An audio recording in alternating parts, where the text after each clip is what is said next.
Hey, Adam. Yes, Peter. What do you know about what's happening in jazz piano in 2023? I mean, I'd like to think I know a little bit as a jazz pianist living in 2023.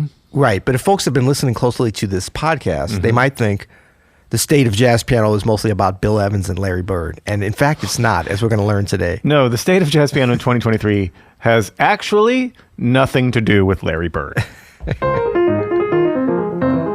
Sadly.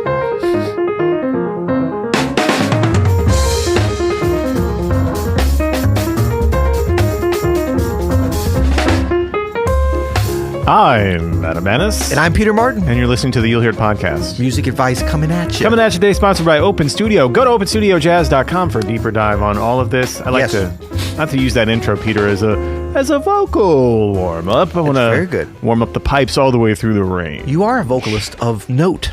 Well, of some notes. Duly noted. Sometimes sliding from one to the next, you know. Absolutely. Yeah. So this is exciting today because we're going to be talking about a couple of things that What's going on with your voice over there too? I've been a little bit ill. I'm not gonna, Do you have the button for the old the sneeze guard? You'll Hear It sneeze guard, the COVID shield. The COVID shield. Yeah, unfortunately we need that back. For those of you who don't know, during the entire pandemic, we didn't do the podcast live for a few months. Right, but we came back. Safe. Well, we were moderately COVID safe. Yeah, we came back with a big plastic shield between me and Peter. Plexiglass. Yeah, custom made by our own Dan Martin. Right. Yeah. I think that did work. Did it? Yeah. I guess it did. Yeah. Have you noticed buffets are back with a vengeance? Oh yeah, when you said back right now, I think I got something in my eye. My pee. Oh boy. Okay. So we're talking today about a general subject that we're super passionate about, jazz piano. But in today, this is so cool because I'm getting educated. I'm learning stuff. They recently had the rejuvenated Herbie Hancock International Jazz Piano Competition. I love it. Well, I shouldn't say rejuvenated. It just started back up. It had been off for like 3 or 4 years. 2019 was the last one. Yeah. And then due to the pandemic and some various changes, it's back refreshed in a new location. It's moved to New York. It was in DC before. And we have a new winner, a new victory, a new king of jazz piano, as it were. We're going to find out. Yeah. Named Jahari Stampley, who won the competition. So it's been interesting to me to kind of go and check out his music, learn about him. And also, he's kind of been on your radar for a few months now, you said, right? At least a few months, yeah. I think maybe even a couple of years now that I think about it. But yeah, you know what I love about this? Used to be called the Monk Competition, right? And it's now been rebranded as the Herbie Hancock Institute of Jazz, which I think is a smart move. Yes, because Herbie is very much involved. In fact, he was one of the judges. This year, which is amazing. Right. Well, he's been a judge for many years. When I did that competition, 30 years ago, or more, he was one of the judges. Wow. Along Incredible. with Dave Brubeck. Oh my gosh. Mary McPartland. Look at you. Herbie Hancock, somebody else super big time. Yeah. Wow. Yeah, well, this year's judges are no slouches either. Right. Danilo Perez, Herbie Hancock, Bill Charlap, Hiromi. Yeah. It doesn't get much bigger than that lineup of pianists there. Yeah. But you know what I like about the Monk and Orrin Evans. Amazing. As well. Yeah. What I love about the Monk competition and now what we call the Herbie competition. We call it the Herbie competition or the Hancock. No one says Hancock. Let's look up the official name. The Hancock competition, it says. The Hancock competition. That's kind of a weird thing to... I know. I mean, everybody calls him Herbie, colloquially. Right. And I guess Hancock we can use. It's the Herbie Hancock Institute of Jazz International Competition. Okay. So the Hancock competition is what we'll respectfully call it. Yeah. But, we'll always kind of... I think just like here in St. Louis, how we call Jazz St. Louis the Bistro, even though that's really not part of their branding anymore, we'll always colloquially call it the Bistro. I feel like musicians of our generation will always call this the Monk competition because it was so iconic. And what I love about competitions like this, but specifically with this competition, is it is sort of you get to know definitely players that are going to be future Hall of Famers. Yes. You know what I mean? Like you mentioned, you were in, do you remember the year you did it? I want to say 92. But could have been 91, but 93. Who was the lineup of that year? Do you remember? Oh, there was a bunch of great. Sam Yahel was there. Sam Yahel, amazing. Ed Simon, amazing.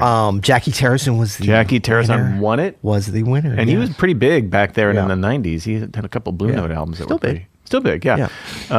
Yeah, that's what I'm saying. Yep. And like, I mean, they do it for all instruments too. It's not just piano. Like they started revolving, I think not too long after your year, they started adding saxophone and drums and guitar and things. And the first couple of years was just piano. Trumpet. Yep.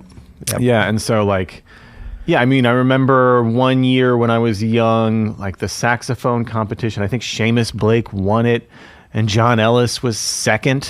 Yeah. You know what I mean? I love those guys. And I was like introduced to their music via this, competition because they were still so young. And I feel like for a lot of people, there's I know Jahari, but there's some names here on the list of runners up that I'm not super familiar with that I'm definitely going to check out as far as like young, early 20s jazz musicians that are just crushing it, Right. Oh, sorry. I covered your face there for a second. Good. That's all good. No, and look, we're looking here, among other references, the New York Times, because I have a membership. I'm a member. Did I tell you that? I am too. Subscription. Yeah, oh, nice. But Jazz's Hancock Competition returns, crowning electrifying rising star. That's Jahari Stampley. He's 23 years old, from Chicago. And, the article, Giovanni Rossinello is the writer here. And you can go check this out. We'll link to this below. He's from Chicago. It kind of goes through. And I was just looking for the second and third place because we want to give props to them as well.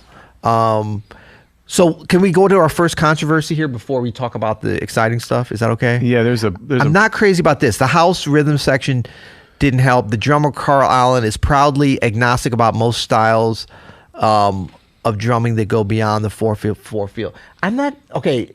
Now, full disclosure, I'm friends with Carl Allen, friend of the pod, and I've played with Carl Allen a lot. I wouldn't say that that's true in my experience. No, that's a dumb paragraph to write. Honestly. Okay, well, there you go. Yeah. And I mean, it doesn't really, I don't know, maybe he came across that way to this reviewer, during that one performance, but that's a lot to kind of lay out there to a drummer who's really been a linchpin of the modern jazz drumming scene in New York since the late 80s, Yeah, who has an incredibly important voice in the music for decades now. And it's possible that it was, the writer was framing it in this way to kind of support his thesis of, and you always want to find a good story, I guess, but that Jahari was able to better leverage like different styles and he dressed more relaxed. He goes on to say about this, and the other two players who were trying to be a little bit more conservative and a little bit more expectant in terms of their repertoire choices and in their stylistic choices, So it's like he wanted to fit that into a narrative. Honestly, if I have any criticism of the New York Times writing about jazz in general, which they do more than anybody else, so I hate to criticize at all,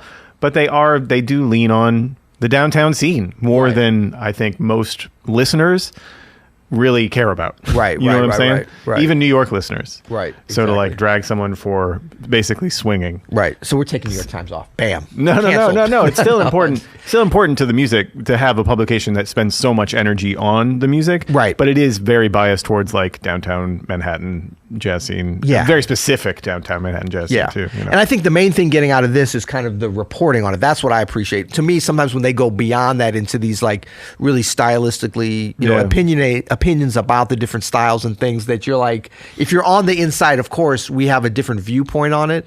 But I think that's important. Like you can just sort of, report the facts like a journalist, I think, where you say, this is the composition, this is who won, this is who played, the audience really was behind it, like all that kind of stuff, which they really nailed well in this article. That's good. But then there is kind of going beyond and creating another narrative that to most people reading will be like, oh, that's just fact. Just like what was the clothes that they were wearing. Yeah, you know what I mean? But in any case, Jahari Stampley, let's talk about him because full disclosure, why do I say full disclosure all the time? Like this is some kind of a legal briefing. I'm so legalistic. I don't even For the official record. My attorneys would like me to first apologize to the editorial staff of the You'll Hear It, yeah. But I knew nothing about Jahari Stampley. I probably had seen some of his stuff online, and I think it brings up a bigger issue, like, are we too siloed? Why am I not seeing more stuff? I got to get out the house more? I don't know. But because upon learning about Jahari and like kind of doing some research for this episode, he's 23 years old, but he's been doing stuff like interesting things online since like 2018. Yeah, and we're going to look at a couple of his, performances and online offerings. I mean, he's so well versed in the online world. Not only did he learn to play piano, I love it. Like as he said in an interview that I saw, primarily from watching a YouTube video. Yeah, ding. Shout out Royce Martin, for doing the same thing. Yeah. Basically learned from that, but also has even created an app that has gamified learning to play, music at the keyboard and stuff. So definitely, we could say, oh, he's in the digital age, he's coming up. No, he's a product of the current time. Well, you know what I love about this is, we just did our sort of semi-controversial episode on Adam Neely's video on Loewe, which was all about Loewe? No, the other person you mentioned. Adam Neely? Yeah. But no, and that was all about the sort of media propping up this singer-songwriter from Iceland as like the savior of jazz or whatever. Right. And we talked a little bit about in that episode about like Gen Z learning the way that Gen Z learns everything. Yes. But they're learning about jazz through things like YouTube and like the gamification of it. Right. And so Loewe is one example of sort of like the sort of pop side of things. But what I like about Jahari Stampley is like he is fully in the tradition. Yes. And learned everything, not everything, but, started his journey on YouTube, which so many of like our Open Studio members are kind of in that same boat. Yeah. So many people start on, these online resources as opposed to like you and I, which are like someone throwing a real book at our heads, 35 years ago. Right. And we got to like figure out, what Monk's tunes are, what's happening in a Monk tune when we're 15. Like, right. You know what I'm saying? Just from listening again and again. Yeah. But this is a whole new way to do it. And it's like, it's not a better or worse way. It's just like humans figured this shit out, Right. And then I think what we want to think about is like, what is the end result? Not that Jahari Stampley at 23 is his end result, but he is like a player now. You know what I mean? Yeah. Like, how did he get to the point? Super interesting. I agree. It's like, it's not going to be the same. Like we think, oh, you have these new tools, YouTube and Spotify. So we assume that like, oh, so you can pull up Thelonious Monk's versions and learn that. But that's not what the young folks are doing. That's not what Gen Z is doing. And we'll look at like Jahari Stampley was talking about, where was it? P. Miller, this pianist I'd never heard of. Like that's where he learned to play piano. Literally watching him, and as he said, looking at the buttons that he was pressing on like a cover of a Coldplay song. Amazing. Like that was his entry point into it. And now he's standing next to Herbie Hancock, it's amazing. Receiving the award. So I thought we could just pull up a few things, and I'll go full screen on this. You know what? So this is on Jahari's. I thought this would be cool because this will kind of get us into perhaps the creative process, the sort of thought process that Jahari has, and maybe other young players kind of coming up in this kind of environment. Two, now that you have your key, you can pick any progression. Literally, you don't even have to really, have anything worked out. So for the sake of this, I'm going to pick the key of E. Okay, so first thing, I'm going to pick the key of E. Like immediately, like look at the speed that he's moving with, and I think that's not just Jahari. That's like I like that. That's like a fast speed, but it's just something to note. And I'm gonna just pick any set of 3 numbers. Cap. Which is my third step. I need to pick 3 numbers at random. So let me just think: 7, 4, 5. So these are my 3 random numbers, and what you want to do is change your chord on every number. So 7, 4, 5. Okay, so mathematics connection with music, which we always know has been there, but I think that young musicians coming up are really making that connection in a much more overt way. Whereas other older generations, it was more something that was there that wasn't talked about. So wait, a lot. so this is a little confusing here, Peter. Is this him teaching, or is this the guy he learned from? No, this is him. This is him kind of laying out his theory. Okay. Like, so this is, I should have said this. This is Piano Hacks video that he has. We'll have a link to this below. But it's part of like the app that he's developed and stuff, in terms of like not only how to learn to play music, but in this case, like how to improvise, I think he's talking about. And the key of E. So like, in other words, he's not talking about, okay, if you want to learn to improvise on the key of E, take this Thelonious Monk line, right, or this Chick Corea line. Right. No, you look at this as a math problem. Look at this as an algorithm. Look at this as a game. So 1, 2, 3, 4, 5, 6, 7. 1, 2, 3, 4, 1, 2, 3, 4, 1, 2, 3, 4, 5. Something like that.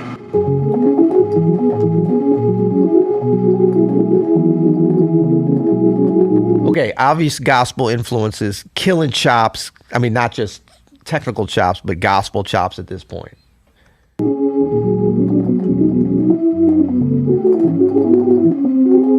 But think about so this is something that we've, like I've done before, when it's like you take one note and you think about all the different chords you can play over that. What was he doing? What's the 7-4-5 stand for here? Well, I think he's going to get to that. So he's starting. I don't know, but it's something like in terms of choosing which notes it is. Should I take it back where he explained? Let me see. Maybe we missed that. So 1, Is he going to play 7 notes?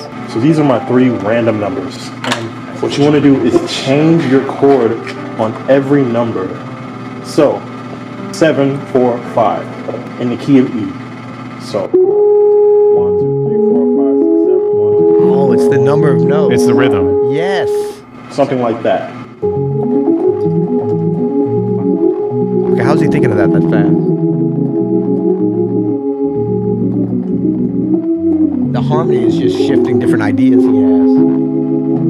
Now you can do any chord progression that works within that key using these 3 numbers. Literally all I'm doing, I'm alternating between different progressions using those 3 numbers. So I'm just going to literally... But you see, like, even the way he's talking about it is not the way that we would traditionally talk about. Like, we would be more like, okay, so if you take the 7, you think about rhythmically how you're going to, superimpose that into one beat, and then the 4. Like, he's thinking on another level.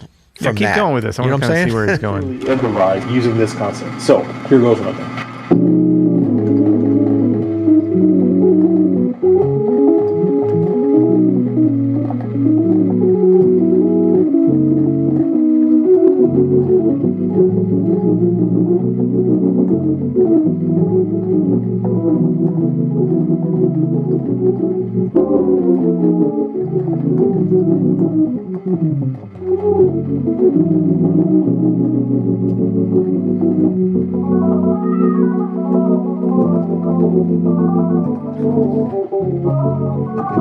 Key and Peele, Michael Jordan.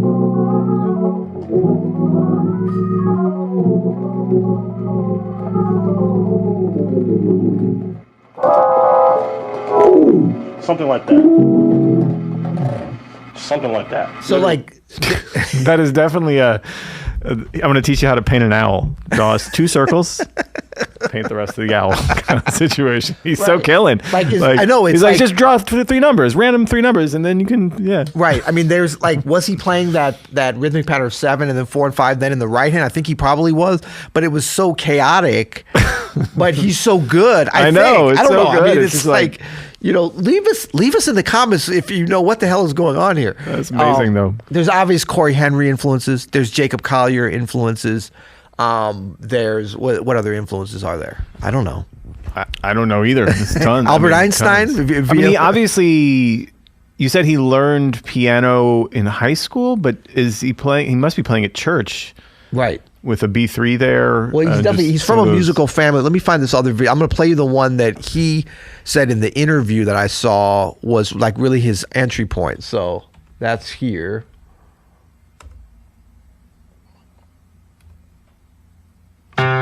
This is P. Miller, Coldplay. Can't touch this. He does start, and then segues quickly into Paradise.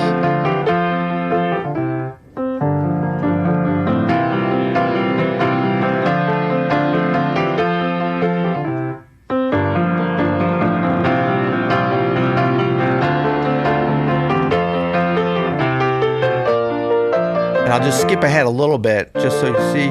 Like, this is nothing at the level of what we just heard Jahari playing, right? Yep. But I think what happened, he's getting into it here, is that, like, Jahari said that he was able to see exactly what he could play. Like, he definitely talked about that in the interview. Like, I could, and it's so interesting because he said I could see the buttons he was pressing. That he never said keys, I don't think, which I thought was super interesting.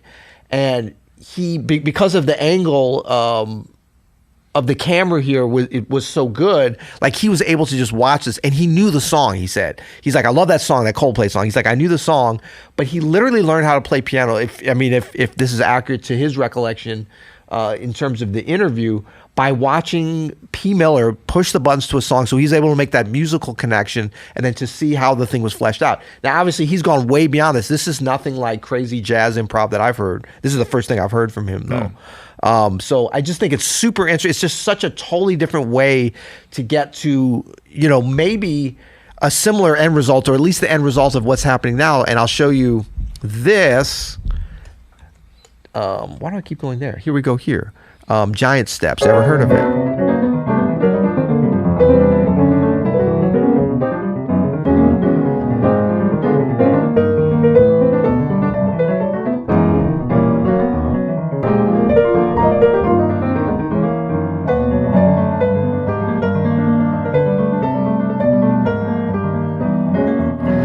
Jahari Stampley playing giant steps. Should have said that.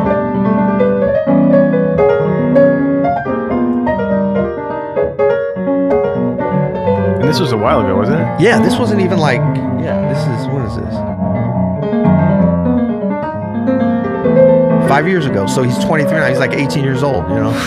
Crazy, man. So this is within a couple of years of him actually learning to play the piano. Come on. Stop it. So it's like you hear, oh, sorry, you want me to stop it? No, I mean, no, it's amazing. We'll link to all these. So, I mean, the idea is that like you hear the Robert Glasper influence, Robert Glasperification a little bit in the music, the Corey Henry influence.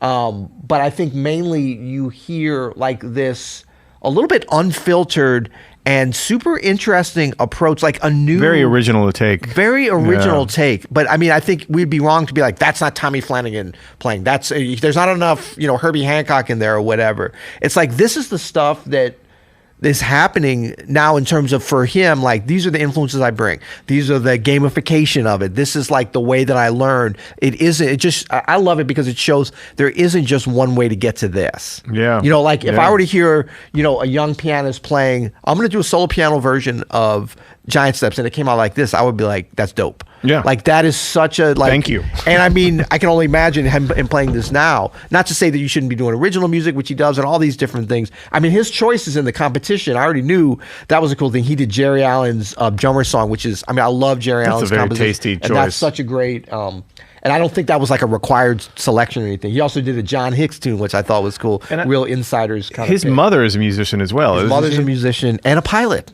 as well. And they're on tour, I believe, flying between the gigs, which is a super cool approach to it. But that explains what, like, the kind of taste, obviously growing up in a musical household with like really good records being played and music being played, to pick those like John Hicks and Jerry Allen and deep cuts like that at such a young age. This is very inspiring, man. Obviously a sort of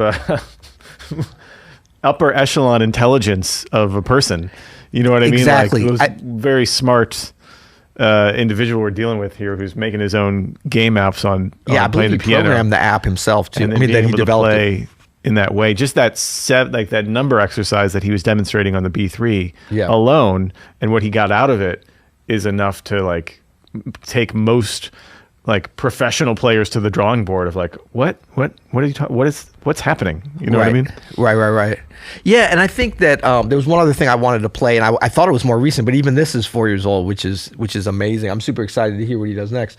One thing that was quoted in the reporting on the competition kind of performance, or the final performance, I guess, between the finalists, is that Jahari kind of set himself apart from, and look, here it is. So the other finalists, important to mention them too, because it's never like, oh, he just blew everybody away. It seems like he kind of did, but I'm sure these other pianists are amazing and going to be doing their own thing as well. Paul Cornish out of Houston is one, and was this is the second and third place, and Connor Rohrer out of Mechanicsburg, Pennsylvania, who's 23 as well.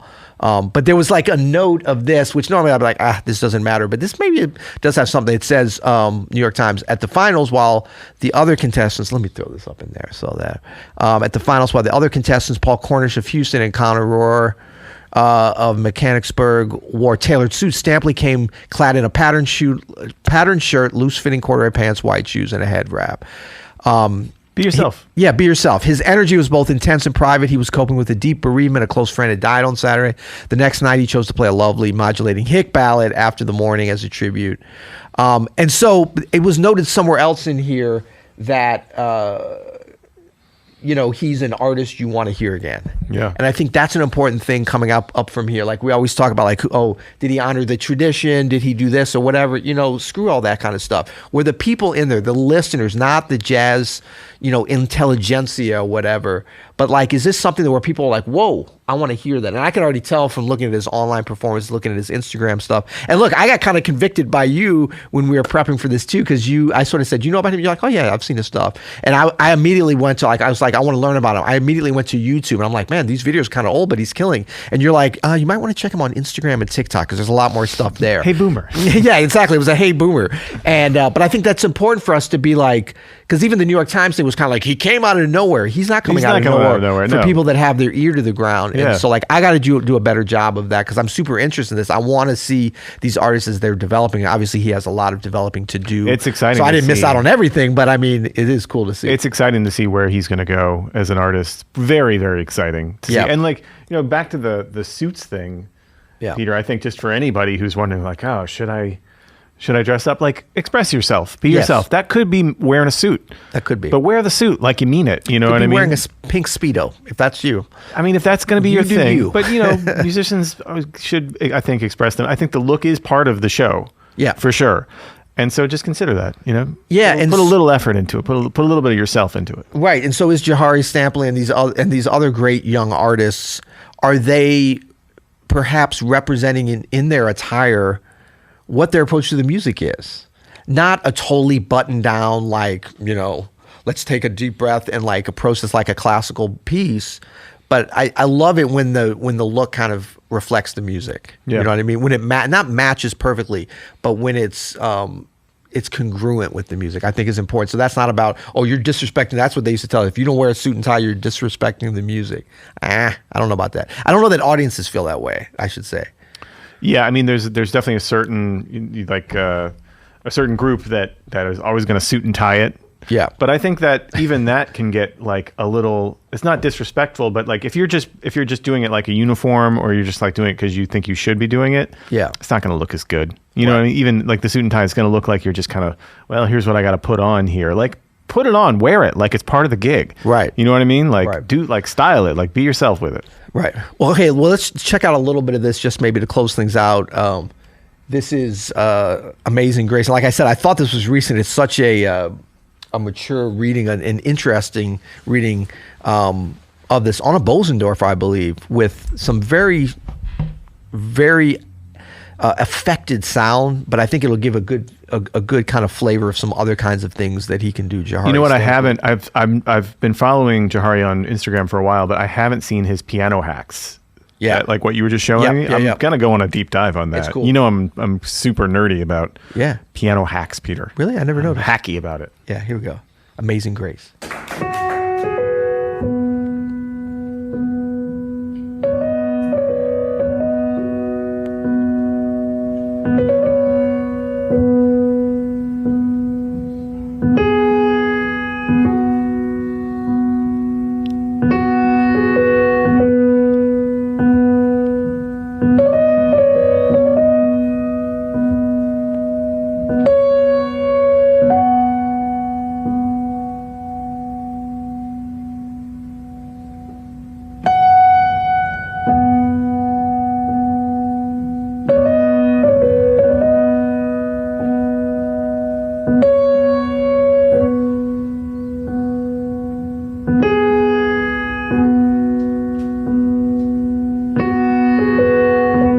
Rosie.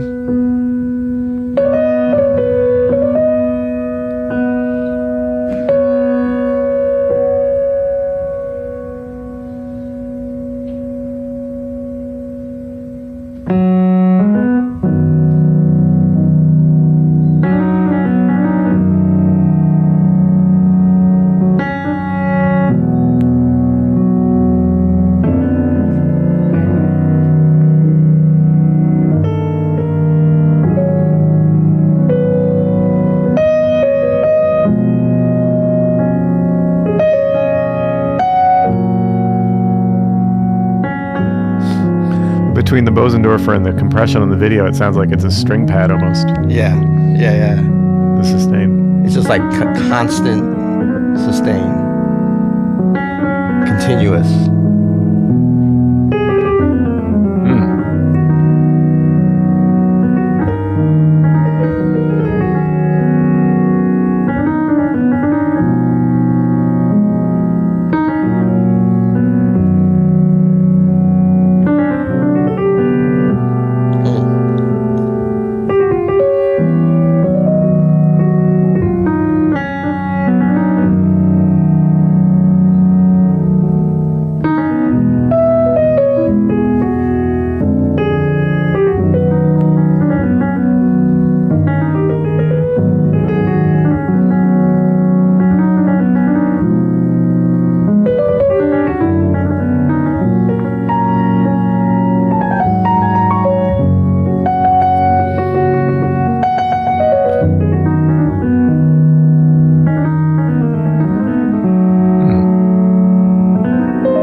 facility for someone who learned in high school.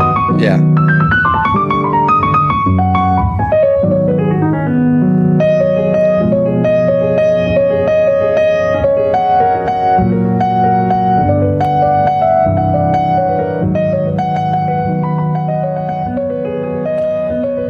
All right, so we'll link to this below this one as well. And yeah, I mean, this was it's a great new discovery. I know I'm late to the party, but Isn't it fun, I'm glad though? to be at the party. Yeah, It is fun. Yeah, we should go on a deep dive of some of Jahari's music as he grows. Yeah, It's fun exactly. to kind of follow his journey. And I think the important thing too here, at least for me and going through this discovery process, is just like, this is not about. Sometimes these competitions can be about we're anointing this one as the savior of jazz piano, or as like this is the face until next year we come. No, there's always new, different, interesting artists coming along, and it's much about having these different be it social media tools or whatever to be able to hear somebody as opposed to just like, oh, you have to wait till they come to town. You hear about them for years. We can learn about it and to see these different things and be influenced by them. And What's cool too is like, sometimes like the classical competitions, I feel like they can be a little toxic for the culture of the music. Right. You know what I mean? Like I hear classical musicians talk about it. Like it's pretty intense. Yeah. And it's like, it's your way to stardom and it's your way to get a name for yourself. And it's also not great for the music. Some people have commented on. Right.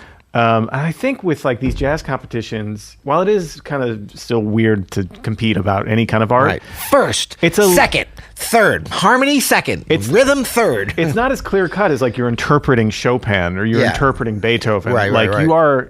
you are an artist developing and you're kind of presenting your thing. Yeah. And it is weird to then like slot that into places. Yeah. Because it's so subjective, but I do feel like it's a little bit looser than sort of your traditional piano competition. Yeah, and it's kind of interesting now in this, and it's because they had this hiatus for 4 years, the Herbie Hancock competition, that there's probably been even more like questioning of like, what is the relevancy today? Like, are you still really breaking an artist? Like Joshua Redman won the Monk competition and like, then he got a record contract and then he was out there, but he was already like, I mean, I had played with him before that I knew, I mean, everybody kind of knew, I mean, all the young lions. Yeah. That's, if you're playing in these competitions, you're kind of already on the scene. Right. Sure. But I mean, I think nowadays it would be a lot more easy as opposed to 35 years ago to question the relevancy of this. Is like, do we even need this? And like, is the Herbie Hancock Institute like is it as valid for them to kind of anoint somebody? But I would say in this case, great choice, seemingly, and there is still a place to kind of bring to the larger general public some attention and not legitimacy, because the music legitimizes something. Like if an artist's music connects with an audience, that is legitimate. Well, it's kind of cool to see all these artists so young be put on a bigger stage at this stage of your career, because like you can go back and look at like, oh my gosh, can you believe it was like Aaron Parks and Gerald Clayton or whatever on the same stage or whatever, like those kind of moments can happen. And really, I don't think this is unusually young. I don't remember when how old Joshua was or Gerald, who I can't remember who won these. I know Joshua because I remember that. Folks in their 20s, Yeah, early 20s. I mean, this is not unusually young or anything. I think just the story of some of these players coming up, like not starting until high school and stuff, that's kind of unusual. You didn't used to hear about that a lot. So cool. Well, this good. was fun. Yeah. Yeah. Till next time. You'll hear it. Oh boy.